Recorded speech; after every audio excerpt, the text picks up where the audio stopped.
Good morning, good afternoon, and good day. Welcome to another edition of Sales TV Live.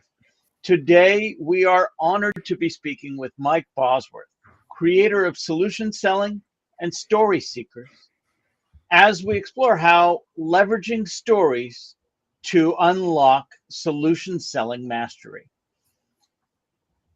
Mike founded Solution Selling in 1983 and grew it to over 50 affiliates, contributing royalty income over $2.8 million annually.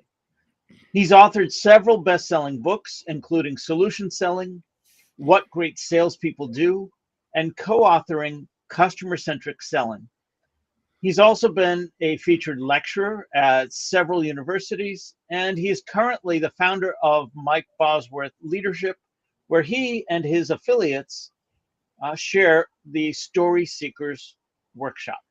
Mike, welcome. Thank you, Rob. God, pretty nice introduction. Thank you for being here. Mike, you have an extensive background in the sales industry. Please tell us a little bit more about you and where your journey is leading you these days.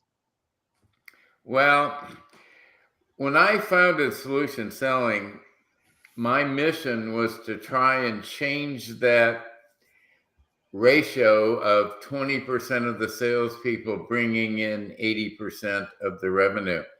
And I always thought, boy, if we could elevate the bottom 80%, everybody'd be a lot happier.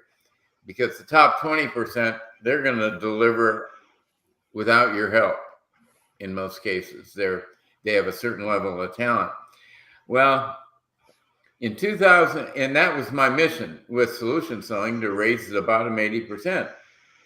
Over the years, my CEO clients who hired me to train their troops in Solution Selling, after about 6 months would say, you know, Mike, my top 20% love Solution Selling. They're doing so much better now that they have those intelligent discovery questions, so they're not committing our product to do things that won't do anymore, and they used to do that. So they were very happy about that.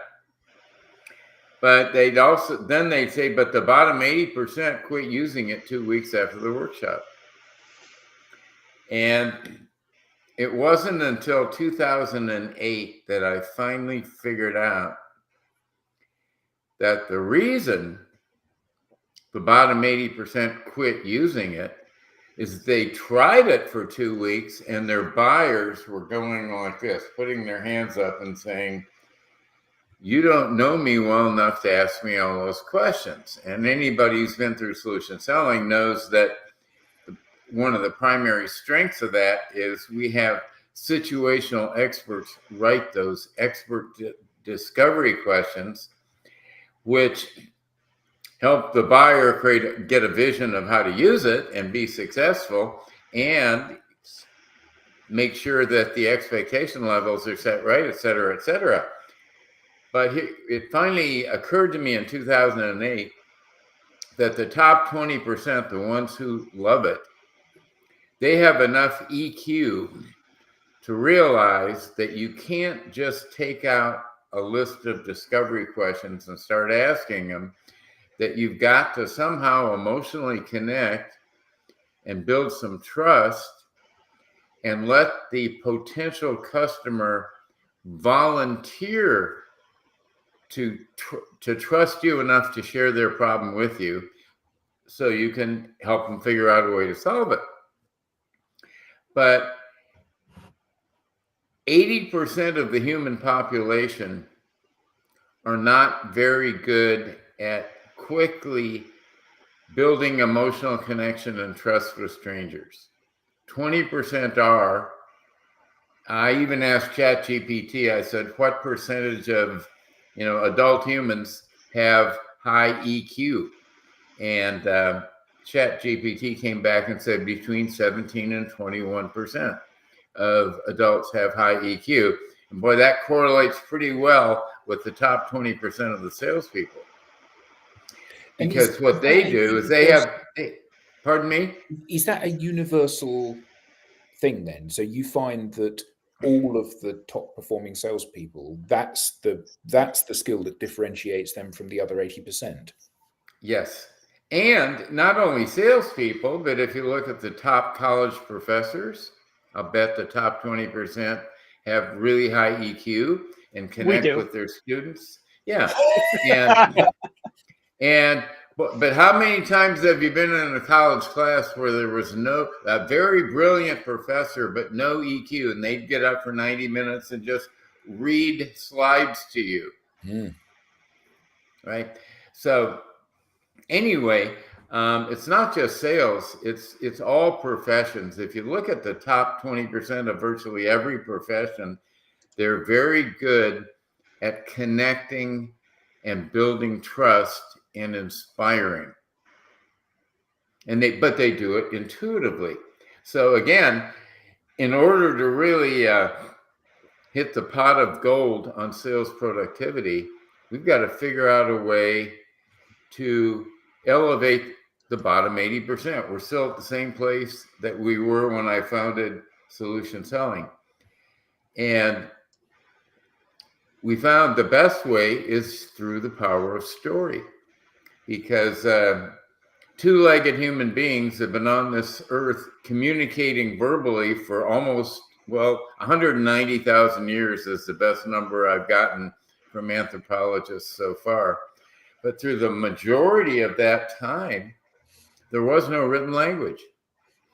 And everything humans learned about enemies, friends, society, dancing, music, food, and danger. Don't eat those red berries because your grandfather ate those red berries and he died, has been through story. And as humans, we love stories. Our parents, got us hooked on them with Once Upon a Time.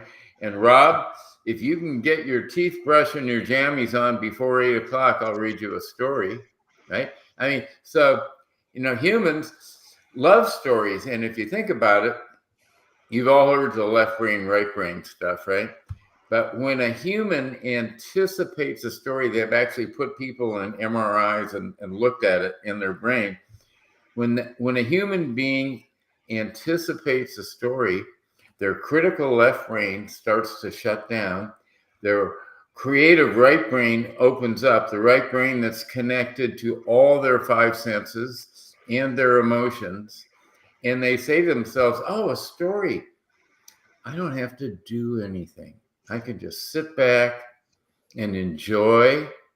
I don't have to make any decisions. So, they warm up to it, but then somewhere in the back of their mind, they also say, but this could be important information, i.e., grandpa died from those red berries. So I better pay attention, and because I might have to remember some of this stuff. Now, can you think of a better frame of mind for a sales prospect than to be in that state of mind? So we're teaching the bottom 80% of salespeople and humanity how to connect and how to build emotional connection quickly and trust with strangers. And the real key, especially in the B2B world where I live, is pure curiosity. When I was a rookie salesperson at Xerox Computer Services, selling first generation material requirements planning systems for the enterprise, MRP, intuitively, I would go into a manufacturing plant and I'd cold call them in person, and I'd say, hey, Rob, if you're the receptionist, my name's Mike Bosworth, and I'm with Xerox Computer Services, and I'd like to speak with your materials manager. And then the receptionist would call the materials manager, who's never had a salesperson call on him They were all hymns back then in their life. And he's from Xerox. So 80% of the time, they had enough curiosity to come out in the lobby. But as soon as they'd walk up to me, and as soon as they'd see me, they'd look down, they'd get their wrist up and look at their watch. Because I was 28 and they were 48. And so you can imagine, oh gosh, now I have to be polite to this guy for 10 minutes before I can get rid of him, but he's too young to know anything about material control, right? So I'd confirm their job title, and then I'd say, Adam, can I share a quick story with you about another materials manager I've been working with for the last 18 months who's less than a mile from here? Now, guess how many times that story ever got turned down? Never, right? Never. Zero. Because of pure curiosity. Boy, when you're in the corporate world, you're curious about your peers. So that 10 seconds got him curious enough to say, yes, I'd like to hear that story. And because of the word story, now his left brain is shutting down and his right brain is opening up. And I had a phenomenal story.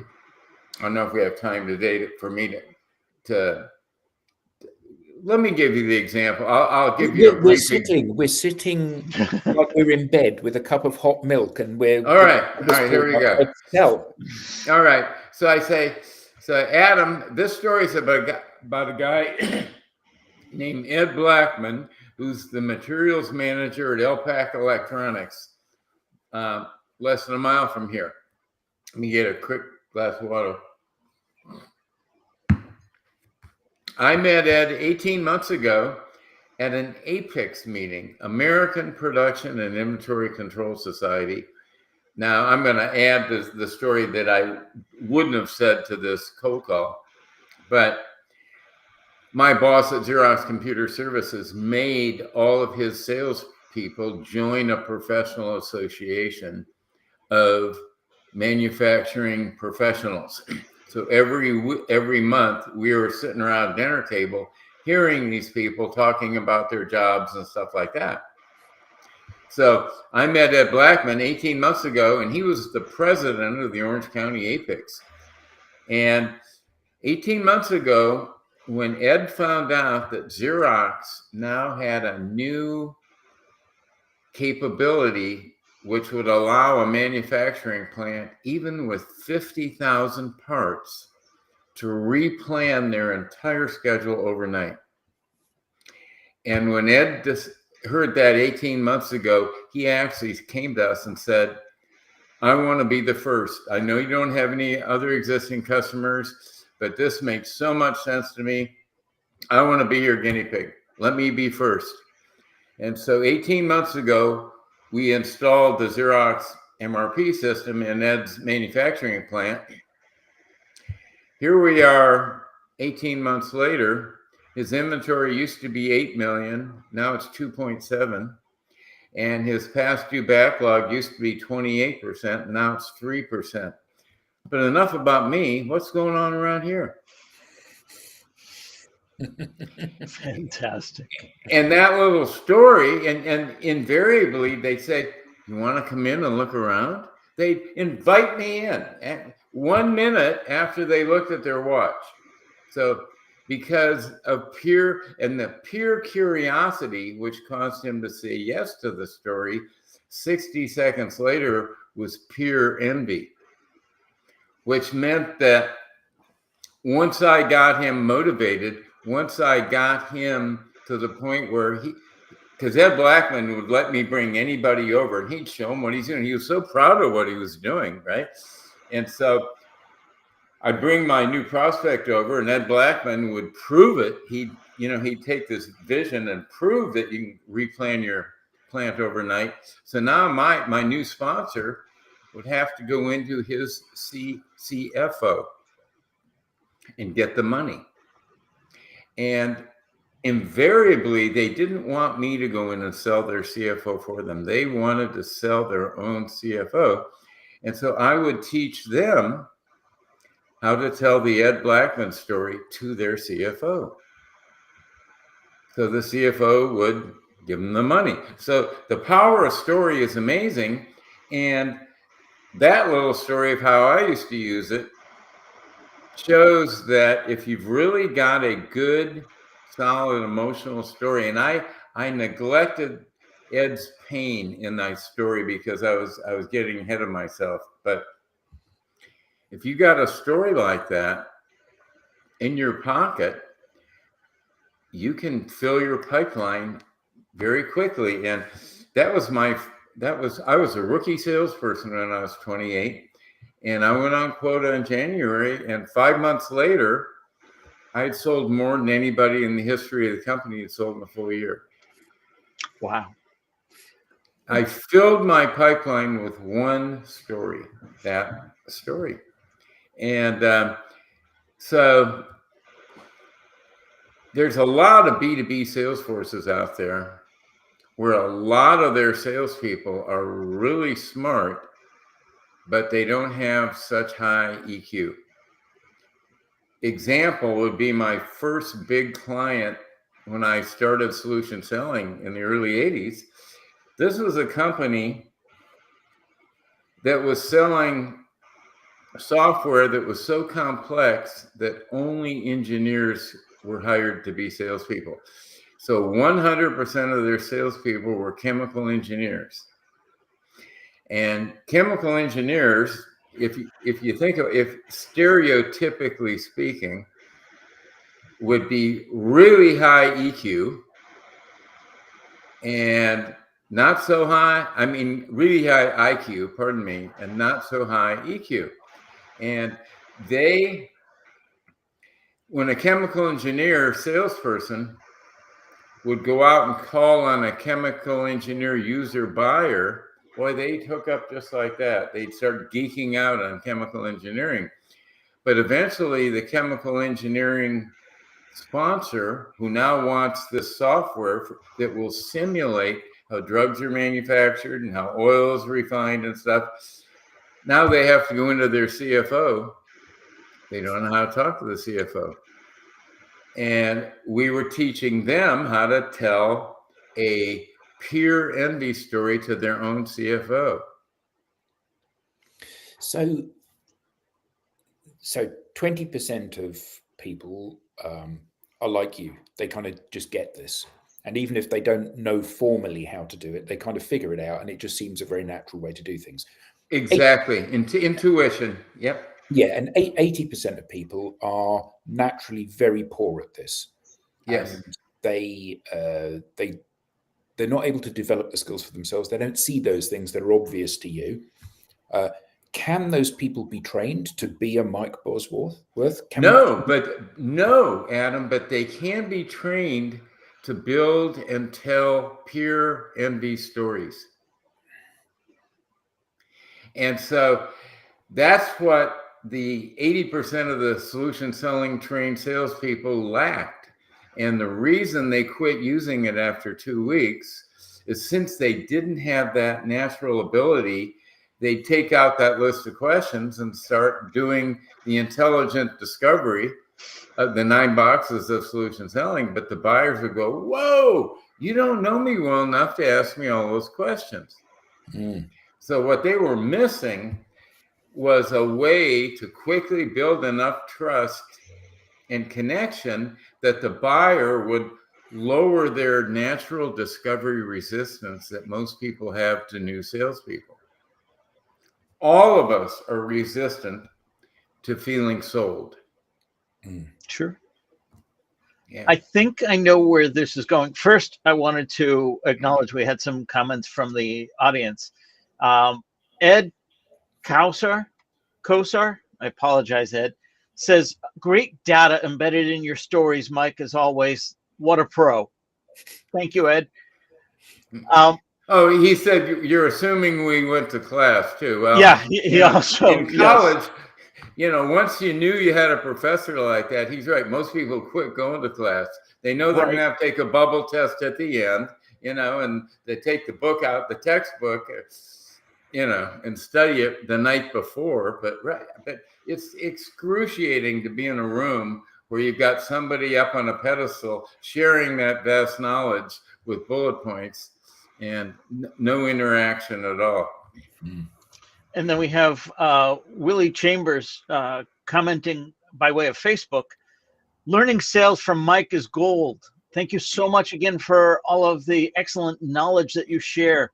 Use your strategies almost every day.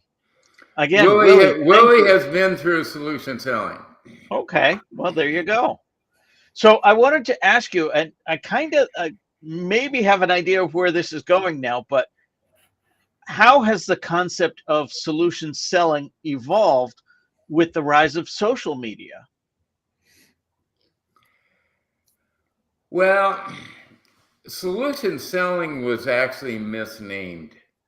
Okay. If I were bringing it out today, I would call it solution discovery, because the whole idea was to do intelligent discovery, which would lead the buyer, one, to fully understand why they have the problem they do.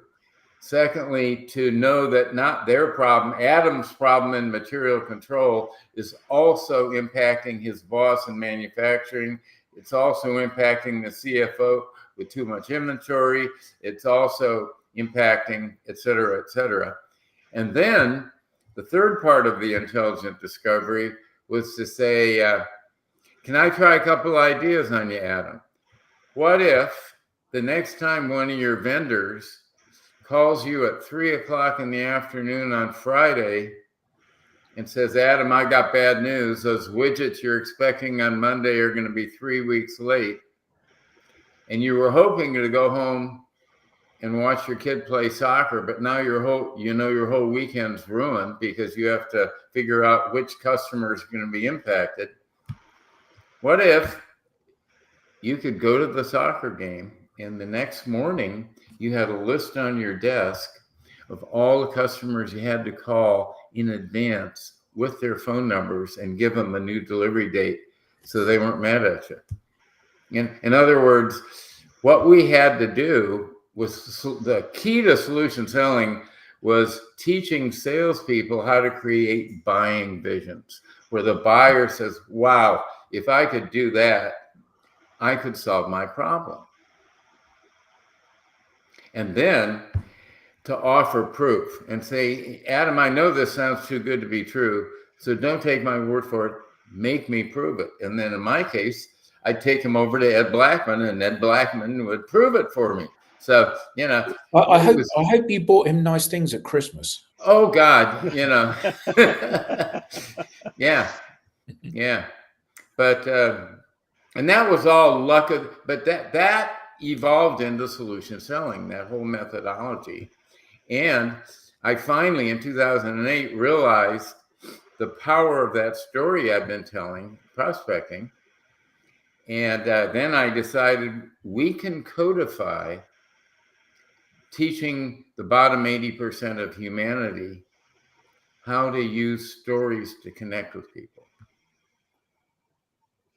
And that codification is the crux of the Story Seekers Workshop? Bingo. Yeah. I know we only have a minute or two, but at a high level, how would you describe Story Seekers? Story Seekers at a high level teaches people to build, tell, and tend stories. Salespeople need 3 stories. We also do it for leaders. We've converted a lot of ex-West Point and Annapolis executives in corporate America who used to think leadership was command and control. And we taught them how to connect, inspire, and influence their troops through story. where they get their troops to volunteer to follow them rather than doing it because they were told they had to do it. Wow.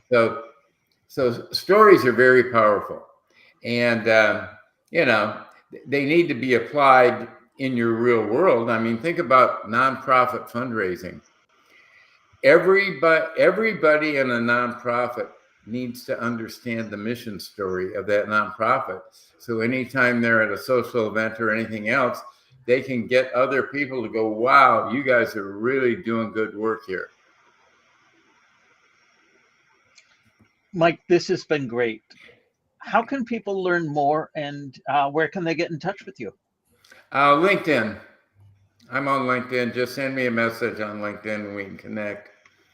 Awesome.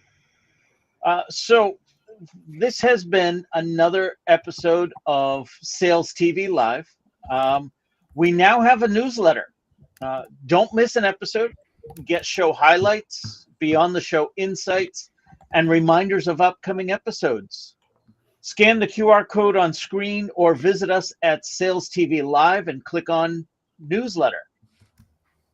Mike, on behalf of myself, on behalf of Adam, on behalf of the audience, thank you so much for being a part of today's show.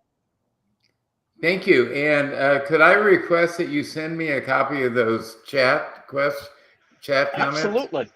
Thank you. Be sure to send that out to you. Okay. This has been another edition of Sales TV Live. On behalf of Adam and myself, on behalf of Mike, I want to thank the audience for your active participation. And to everyone in the audience, we'll see you again next time.